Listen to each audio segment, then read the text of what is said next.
Project. We're going to start in a couple of minutes here. Get myself set up on all of our social networks so that we can stream to the community. We have attorney Florence Hardy here today with us to chat. And she is, I already said she's an attorney. So she's going to chat with us about how to raise $10,000 to $5 million for your business. I want to say hello to everyone. I know many people who come on and listen to us on various social networks or in Zoom, you're at work.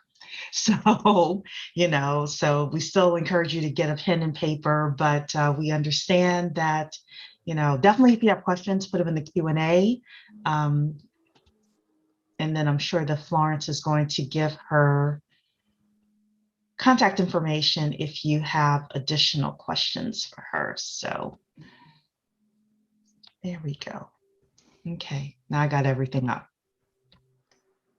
So how are you doing, Florence? I am doing great. Can you hear me okay? Yes, I can hear you just fine. Fantastic. I am doing wonderfully wonderful. Good. So what I am going to do today is actually premiere for everyone, unless you've been on our social media channels, premiere our entrepreneur commercial that we have. I'm going to talk about what the 10K project is. Florence is going to talk about the mechanics of raising money. She and I are just going to have a dialogue with you, just kind of very informal dialogue where we're going to educate you about equity crowdfunding from the entrepreneur point of view and how you can use the law and leverage the 10K project in order to raise the funds that you are looking for. So with that, sorry, it's 3 minutes after the hour. I clicked the wrong button. So we're going to get started. And I am going to, first of all, introduce you to the 10K project. We are the largest community of small dollar investors who actively fund Black-owned businesses. So we have about 1,500 members now. We're doing a huge membership drive this summer, and our goal is to double that and then to get to 10,000 by the end of the year. But the thought process is if 10,000 people come together, put in small dollars, we could raise $1 million or more for our businesses. We do not have to ask, beg, claw for others to fund our businesses. Instead, we can start funding our own businesses. We can profit from our own innovation. We can create jobs in the community, and we can work together to build Black wealth. So with that, again, I am going to show you our entrepreneur commercial. So let me just share my screen here. And I'm going to have to put my computer sound on. Let's see here. Hold on. Oops, I should have done that before here we go, share sound. And this is on our YouTube page, everybody. So, are you seeking capital for your business? Want to pitch your investment opportunity to an active group of investors who fund Black-owned businesses? Then the 10K project is for you. There's major untapped entrepreneurial potential within the Black community, and getting funding for your businesses can be a major roadblock. Black-owned businesses start with approximately 1/3 of the capital that our white peers receive. This negatively impacts our profitability, and as your business grows and matures, the funding gap usually does not close. Now, entrepreneurs like you have an option. The 10K Project is the largest community of small dollar investors who actively fund Black-owned businesses. Every week, we invite a Black entrepreneur to pitch their investment opportunity to our community during our Bet on Black pitch. After the pitch, individual investors decide if they want to help fund the entrepreneur's company. But the 10K Project is so much more than a pitch. It's an ecosystem that helps you find future investors, customers, and Black vendors. Join us at the10kproject.com today. All right. So that is who we are. And with that, everybody give a warm welcome to Florence Hardy. Welcome. Thank you so much for having me. I am very, very excited to be here. So, why don't you first of all tell us a little bit about yourself? How you got into the law, how you got into crowdfunding, et cetera. Sure. So I've been a lawyer since 2013, and I started my practice as a corporate attorney doing entity formation, trademark, copyright, a lot of corporate or contract drafting, lease negotiation, that kind of thing. And around the same time is when the Jobs Act passed. It actually passed in 2012. And as I was finishing up law school, I thought this is very interesting. I pictured it as sort of like Apple in the 70s, right? Is this thing where the nobody knows what it is, and it has this sort of opportunity to blow up and become something that is mainstream. But it was an opportunity to get in right in the beginning, right? I wasn't there in the 70s, so I couldn't jump on it then. I think this is one of those things. And I started in 2013 with the idea to start my own crowdfunding platform. And so I was doing research, and I came across a platform that had just moved to the owner had just moved to Chicago from Texas. And I set up a meeting with him with the full intention of stealing everything that he knew, right? Like, this is my shortcut. I was like, oh, you have all the answers. It's creative theft. That's what we call it. Right. But in my conversations with him, it wasn't that he was just a nice guy, but he had some really good resources in place, and he needed some things that I had. So he had just moved here. I've been in Chicago most of my professional life. So he didn't have any contacts, and I did. He's also from Europe, so he has an accent and doesn't really do good at public speaking. And I was a little better at him than that. So I was doing like the pitch competitions for the platform and all that. So in the beginning, I just joined his team. The name of that company is True Crowd, and that has been in existence since 2013 on the federal level. And around 2015, he said, hey, the law in Illinois is passing. You should take that. You should run with that. And so I became the president of True Crowd Illinois, where we help Illinois businesses raise money from Illinois residents using equity and debt crowdfunding. And so that's how I got into it. I still have my law practice. I assist businesses in prepping for that crowdfunding campaign in the same way that I was helping businesses before. So still with entity formation, trademark, copyright, contract drafting, just with a bend towards preparing them for a fundraise. Great. And let's start with the basics then for everybody. If you were to define what crowdfunding is, just overall, how would you define it? I define it as, generally when I talk about it, I say it's raising a little bit of money from a lot of people in order to reach an ultimate goal, right? So each individual might give 100, 500. Personally, when I do campaigns, I like the minimum to be either $500 or $1,000 for those investors. But $1,000 from one person isn't going to get a business really far. But if you can get 100 people to give you $1,000, now you're really doing something. And so that's how I would describe it. It's, making that effort to get a little bit of money from a lot of people individually in order to reach your ultimate goal. And what I tend to say is that this is really the only type of fundraise where you get customer buy-in and support at the same time, right? Mm-hmm. So generally, if you're doing a crowdfunding campaign, right, your customers or your potential customers are the ones who are loaning you or investing in you to get your company started, which is the best really kind of money to have, because not only are they going to support you financially in this way by investing, but then they're going to continue to come back and tell their friends. And now you have these advocates that you didn't have to pay for, but in fact have paid you for that benefit. Yeah. So I always give the example of the building fund. As Black Americans, if you were raised in any church in the United States, you know the perpetual building fund.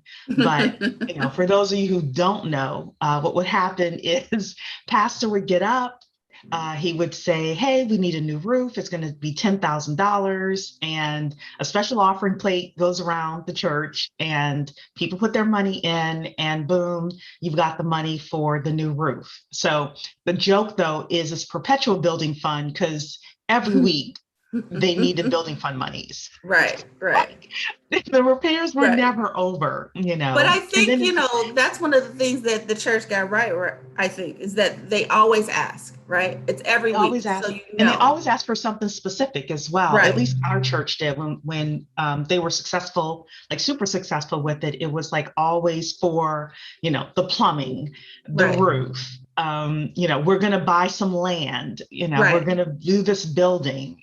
So yeah, you're right. They did get it right, and that's what they do get right within the Hmm. church. So then with equity crowdfunding, because a lot of people know, for example, GoFundMe. And in our community, GoFundMe has been so overused that people are just like, don't even talk to me about it, right? Right, Um, right. but with equity crowdfunding, tell the audience a little bit more about, what equity crowdfunding is specifically.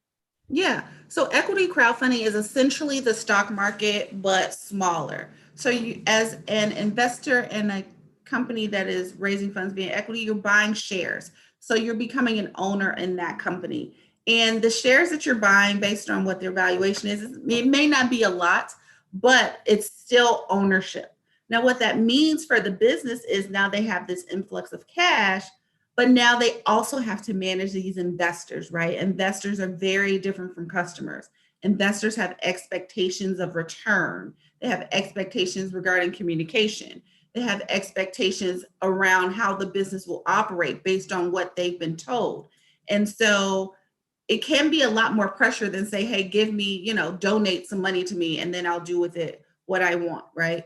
When you have investors, it's a whole nother level of people management that you have to undergo. But on the investor side, what that means is you have the opportunity to share in the growth of the business, as opposed to, if you did a GoFundMe and you donated funds, and let's say that business goes on to be worth $1 million.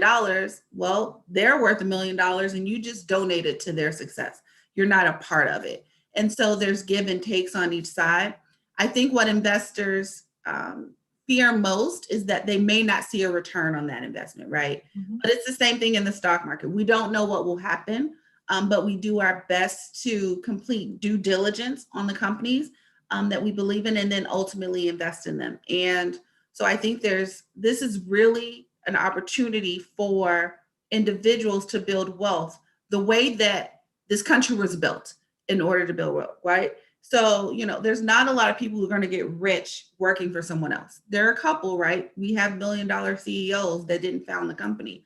But for the most part, wealth is built by investing. 80% of the stock market is owned by 5% of the population, right? That's where that wealth is. It's in investing in businesses. And by law, it was restricted for 99% of the population to do so, to share in the wealth that this nation was built on, the manner in which it was built. And so now this provides that opportunity, and we get to choose who we give our money to or invest our money with, so that we can see the best return possible. So for me, I think equity crowdfunding is the absolute way to build wealth, because it's focused on helping others build wealth, right? And so if you can do that, if you can become a part of that circle, then I think we'll all do better. Yeah. So you probably had some people gasp for air when you talked about investors being different than customers and they expect something and things like that. So, I just want to say that number one is don't be afraid of investors as a small business. Investors are not bad. The second thing is that with equity crowdfunding, at least within the 10K project, we are a community and we've got those three different groups of people that work together. So one of the reasons why you may decide you want to raise money through equity crowdfunding is because you want not only customers, but you want people who have a vested interest, literally, in you Absolutely. being successful. So you may get to a point where you say, you know what? We have an opportunity to be on the shelves of Target, but I need a push. And then you reach out to your entire community of investors and say, hey, can you go and ask Target for my product so that we can get my product on the shelves? Or, hey, does somebody know somebody at Target that could get me a meeting with the buyers or something like that? And now, because you have a community of investors who care about your company doing well, um, that gives them additional incentives as well. The Yeah. other thing is the investors are not going to be calling you, telling you how to Oh run your no. company. So No, that is you true. don't want to scare anybody like that. I didn't mean to scare people. I just wanted to be, I come from the legal side. So Yes. there are going to be responsibilities that you have to maintain, but absolutely, if you come across the right group of investors, which the 10K project will provide, that is going to be your boost. That is your community that will push you forward in business. So absolutely, investors can be good. You just have to manage them. Right, absolutely. So then let's talk a little bit about the management and the legal side of this. So by law, this is based on the Jobs Act of 2012, is how equity crowdfunding was formed with regards to unaccredited investors. That is the legal term of it. Unaccredited investors being able to invest in businesses in exchange for equity in those businesses. So, talk to us about the legal aspects of an equity crowdfunding campaign. You know, can anybody set one up? Can I just put on my website, hey, I'm equity crowdfunding? All of those, those things. Walk Yeah. us through that process. So that is a super hard question. But what I will say is that everyone can start the process of doing an equity crowdfunding raise, you just might not get through it. So there's no limitations on who can do one. You do have to be a company, right? Because you have to be able to sell shares or interest. So I have seen some companies even be LLCs run an equity crowdfunding campaign. So you do have to be an entity in that sense. But there's no age, there's no race or requirements or restrictions or anything like that. Now, beyond that, there are two different types of equity crowdfunding. There's state-based and then there's federal-based. For the most part, we're talking about federal campaigns with this platform, the 10K project, but there are some state laws that you may have to abide by if you're raising money in specific states. So for example, in Florida, if you're a Florida business raising money from Florida residents solely, only, nobody else, then you don't even need a campaign. You can just start a website, market your campaign, raise money, and then report it to the Secretary of State that this is what you've done on your own. But in Illinois, where I am located, for example, you do need to work with a state sanctioned or federal sanctioned crowdfunding website. So generally, I would say you want to work with a crowdfunding website, even if your state doesn't require it, just because it'll give you a broader protection and broader audience in front of which to present your products.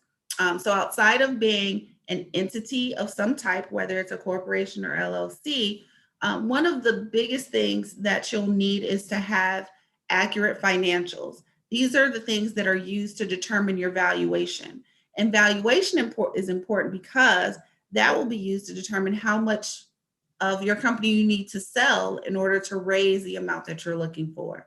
So I've worked with a number of different valuation methods. And in fact, on the site, on our site, we use 4 different methods of valuation and then average them to come up with what your company might be valued at. The thing with valuation, though, is that it is all made up. We don't know, right?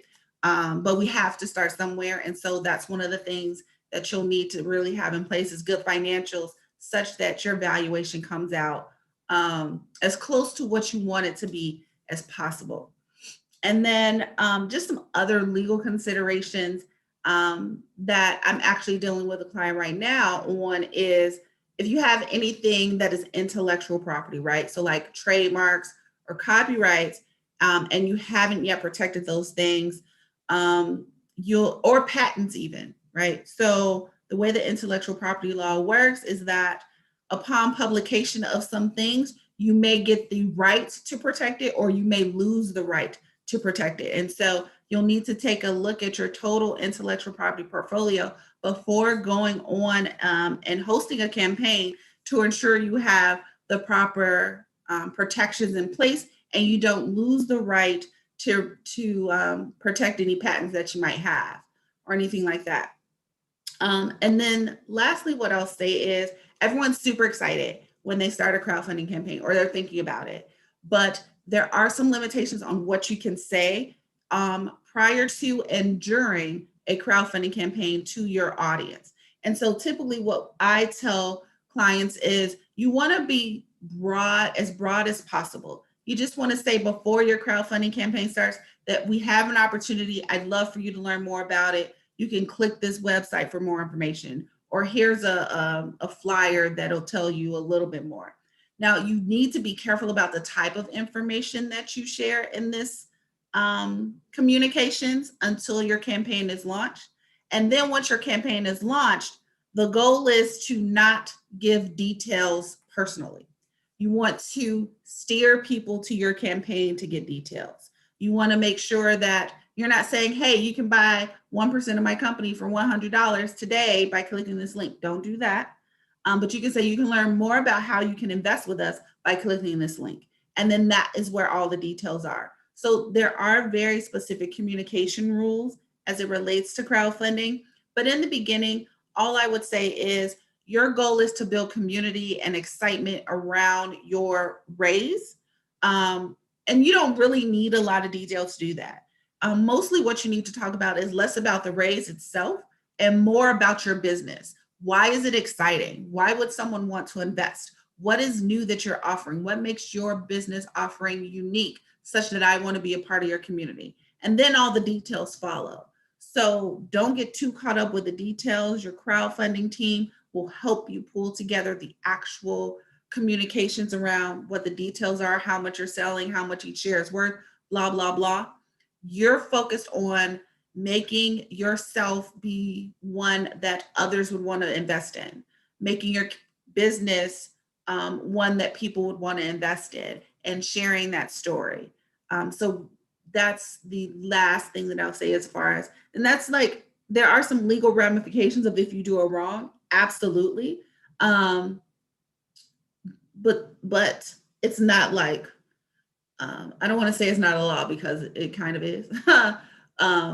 But that's one of those legal sort of intricacies that you might not think about because you're like, well, I have a campaign. It's legal that I have a campaign. Why can't I talk about it? You absolutely can. It's just what you say is going to be limited. Yeah, and I will say that. So my running joke is there are 3 agencies that put you in jail, and I'm not saying they would put you in jail for this, but the FBI, the IRS, and the SEC. I don't mess with any of those, right? Anything else in this country you can kind of get away with. So I would say it's very important for you to have competent legal counsel when you do this. That doesn't mean that you have to shake in your boots or anything like that. There have been many successful Black entrepreneurs that have raised money through equity and debt crowdfunding. But there are certain things you can say, certain things you cannot say. Even within our Bet on Black pitch, there are certain questions that Tawana won't ask because she knows that it is not legal for the entrepreneur to answer the questions in the way that they've been asked. They can't guarantee returns or anything like that. So yes, so having Florence here, reaching out to her and having that conversation is going to be important, in your decision-making process. So I also, Curtis in YouTube and I already responded to his question, but just in case people have the question here and the other platforms, asked about 501c3s. And that is another term for a nonprofit. Can a nonprofit raise equity crowdfunding as a 501c3? I already told him the answer, but you can tell him too. The answer is no, because you don't have shares to sell. A nonprofit, by law, all of the revenue has to go back to the organization. It can never be distributed to shareholders.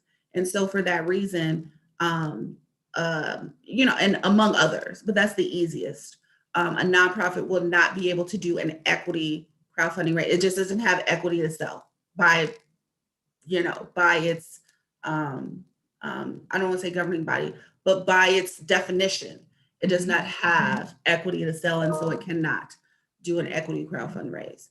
It is more than welcome, though, to do what's it called? Donation or reward based raise. There are debt raises, but I wouldn't recommend a debt raise for a nonprofit Not either. for a nonprofit, no. Yeah. So you can do reward or donation. And in fact, that's what those types of platforms were, created for. Not for real commercial entities, but like, I need books. My house burned down. Those kinds of things. Or like artists. That's why not Kickstarter. Indiegogo was for artists, right? Those aren't necessarily corporations. But it was more like a donation. Hey, I like your art, so I'll give you something, 501c3 should go that route and not the securities route. Yeah. So the other thing that people will need is, if you're going to do a national campaign, you will need to be on a portal.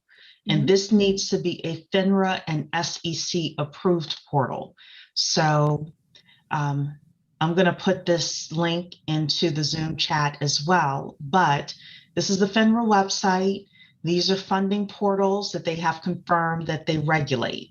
So this is a regulated industry. So you're able to go through. At one time there were 70. A couple of months ago, I know that more and more portals are being approved as we speak. So you're able to go through here. You're able to see the different portals that are available. Some of the portals are for, minorities. Some of them are for women. Some of them are for different types of industries like farming, agriculture, energy, etc. And then some of them are very broad based. So you're able to go through those, and you are able to speak with, the portals that you think can assist you with regards to the equity crowdfunding campaign that you want to do. I also will say that we are working on our ebook, which will give a little bit more step by step. And we are working on a course that should be out August, September timeframe, where it goes into major depth with regards to how to actually start and run a successful equity crowdfunding campaign. So we do have both of those things that we are actively working on, and we're quite far with those. So and one thing with I did that, add before you continue or end is that TrueCrowd is on that list of FINRA and SEC websites, but one of our sister sites is Fondana, which is a cannabis crowdfunding website. So if you're how do you spell that? Fondana is not on the list. It's under TrueCrowd. Oh, it's under TrueCrowd. So we come all the way down here. Yeah, you should find it. Yeah, so there's TrueCrowd Inc. Other names. Yeah, I see it here. Yep. Got it. So that's our cannabis crowdfunding website. Just an FYI.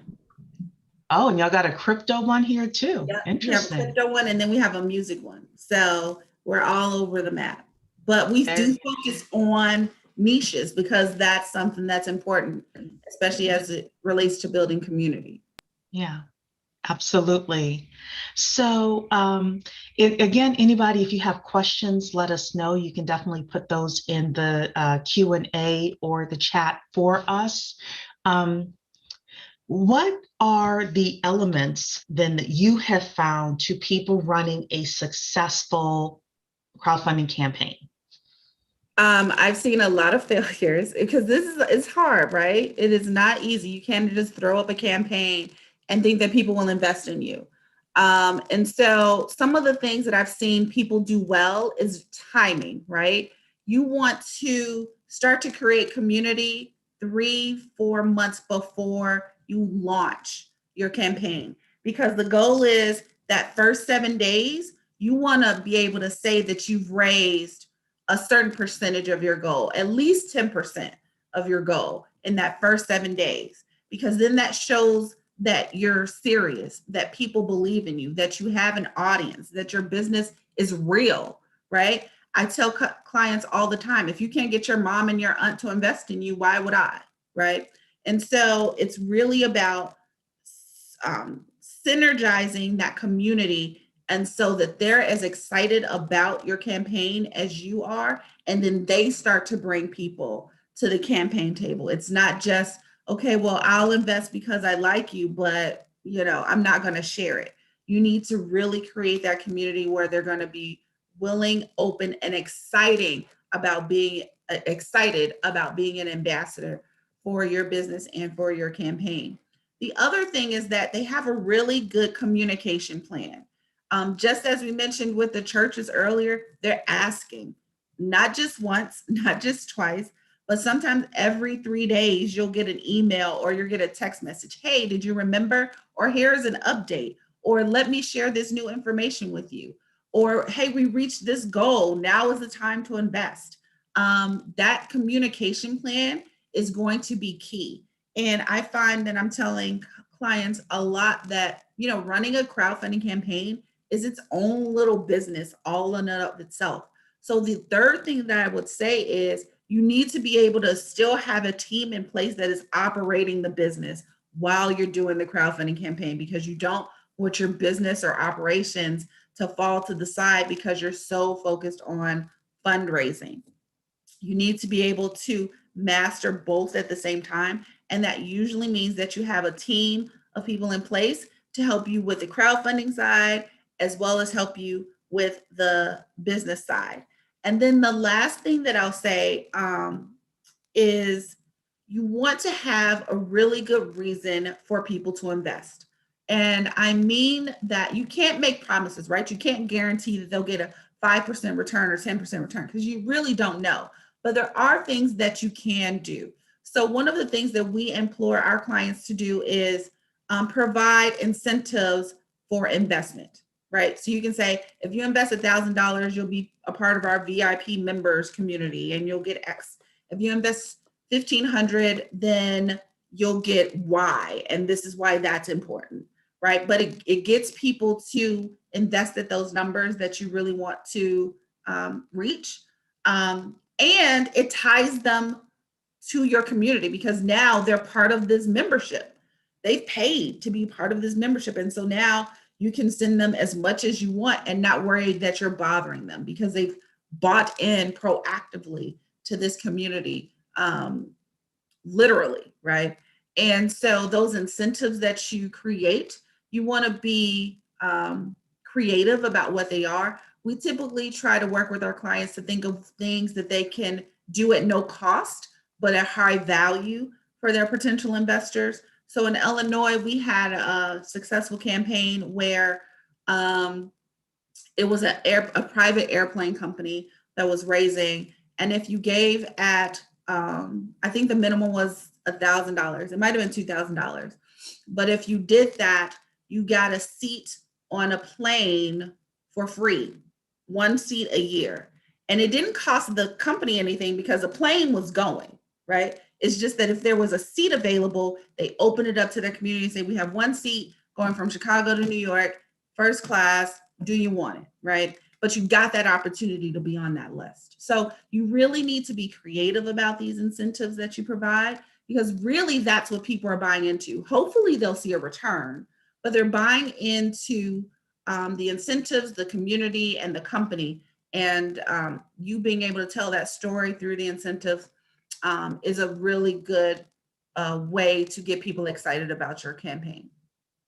Absolutely. So I will give people a peek at one thing that I put within the course that we have, and that is to pull out your calendar and schedule time for the tasks that need to be done. So just like every day, you take a shower, you brush your teeth, you check your email, even if it's on your phone, there are certain things you do on a daily basis.